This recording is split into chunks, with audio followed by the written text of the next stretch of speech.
Hi friends, நாம இன்னைக்கு Nokia 5.1 Plus ஓட அன்பாக்சிங் அப்புறம் மொபைல் எப்படி இருக்கு அப்படின்றத பத்தி பார்க்கலாம்.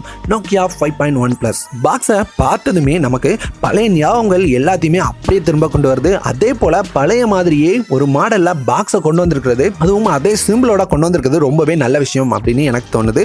உங்களுக்கு என்ன தோணுது? உங்களுக்கு ஏதாவது ஞாபகம் வருதா அப்படின்றத கண்டிப்பா கீழே கமெண்ட் பண்ணுங்க. HMD குளோபல் நோக்கியாவோட பிராண்டை வாங்கினதுக்கு அப்புறம் நிறையவே மொபைல் ரிலீஸ் பண்ணாங்க. எல்லா மொபைலுமே ரொம்ப ஹையா பிரைஸ் வச்சாங்க. நான் கூட என்னடா இவ்வளோ பிரைஸ் வைக்கிறாங்க அப்படின்னு யோசிச்சிருக்கேன். இந்த மொபைல் வாங்கணுமா அப்படின்னு நிறைய டைம் யோசிச்சிருக்கேன். இது வரைக்கும் வாங்கினதில்லை.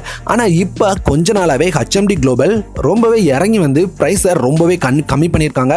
ரெட்மிக்கு போட்டியாக இருக்கிற அளவுக்கு அவங்க பிரைஸை ரொம்பவே கம்மி பண்ணி ரொம்பவே அக்ரெசிவாக பிரைஸ் பண்ணிட்டு இருக்காங்க. அதனால இப்போ மார்க்கெட்டில் 11,000 ரூபாய் பிரைஸ்க்கு கிடைக்கிற Nokia 5.1 Plus மொபைலை அன்பாக்சிங் பண்ணி எப்படி இருக்கு அப்படின்றத பார்க்கலாம். பாக்ஸை ஓப்பன் பண்ண உடனே உங்களுக்கு ஃபர்ஸ்ட் நோக்கியாவோட மொபைல் ஃபோன் கொடுத்துருக்காங்க. அதை சைடில் வச்சுட்டு உள்ள என்ன இருக்கு அப்படின்றத பார்க்கலாம். செகண்ட் சிம் எஜெக்டர் பின்ன கொடுத்துருக்காங்க. மூணாவது நமக்கு ஒரு சில புக்லெட்ஸ் இருக்கு. அப்புறம் பாத்தீங்க அப்படின்னா ஒரு ஹெட்ஃபோன் கொடுத்துருக்காங்க. ஹெட்ஃபோன் கொடுத்துருக்கிறது ஒரு நல்ல விஷயம். ஆனா நமக்கு இதுல பேக் கேஸ் கொடுக்கல. இந்த ஹெட்ஃபோனுக்கு பதிலாக பேக் கேஸ் கொடுத்திருந்தா இதை விட கொஞ்சம் நல்லா இருக்கும் அப்படின்னு நினைக்கிறேன். ஒரு டைப் சி சார்ஜிங் கேபிள் கொடுத்துருக்காங்க.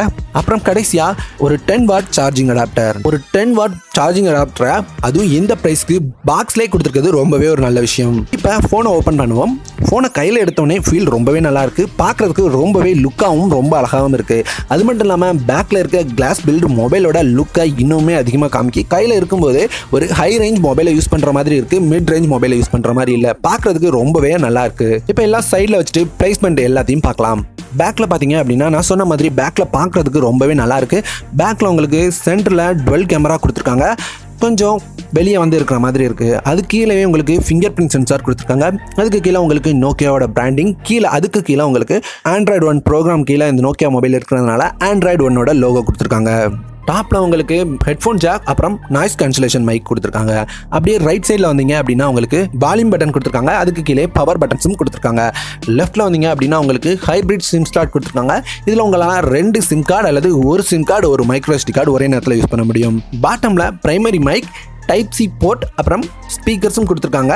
இந்த ப்ரைஸ் ரேஞ்சில் அவங்க டைப் சி போர்ட் கொடுத்துருக்கிறது ரொம்பவே நல்ல விஷயம் அப்படின்னு நான் நினைக்கிறேன்.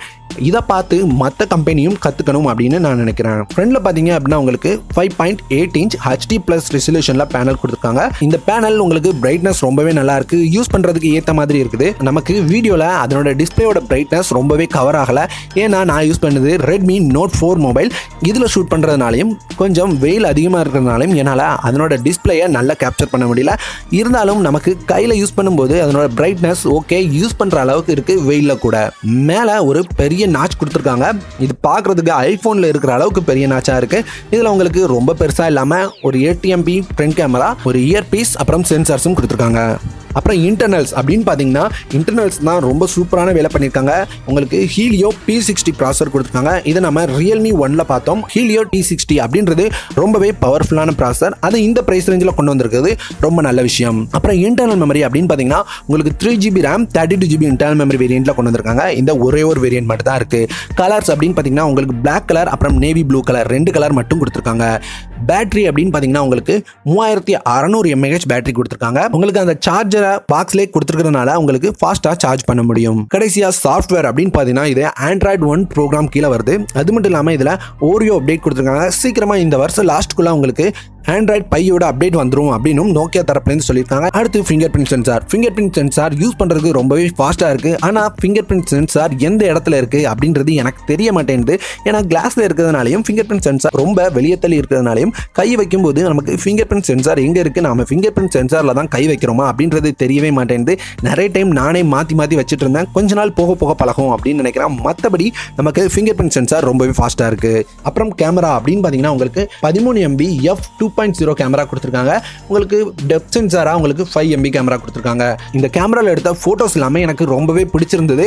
பார்க்கறதுக்கு ரொம்பவே அழகா, கலர்ஸும் ரொம்பவே நல்லா இருக்கு. ஆனால் நேச்சுரலாக இருக்கிற கலர்ஸ் இல்லாமல் கொஞ்சம் கலர்ஸை சேஞ்ச் பண்ணி தான் காமிக்குது. இருந்தாலும் எனக்கு இந்த கலர்ஸ் எல்லாம் பார்க்கறதுக்கு ரொம்பவே பிடிச்சிருக்கு. என்னை பொறுத்தவரை எப்பவுமே இந்த மாதிரி கலரை கொஞ்சம் சேஞ்ச் பண்ணி நல்லா காமிச்சா எனக்கு ரொம்பவே பிடிக்கும் நேச்சர் கலரை விட. உங்களுக்கு எப்படி அப்படின்றத மறக்காம கமெண்ட்ல சொல்லுங்க.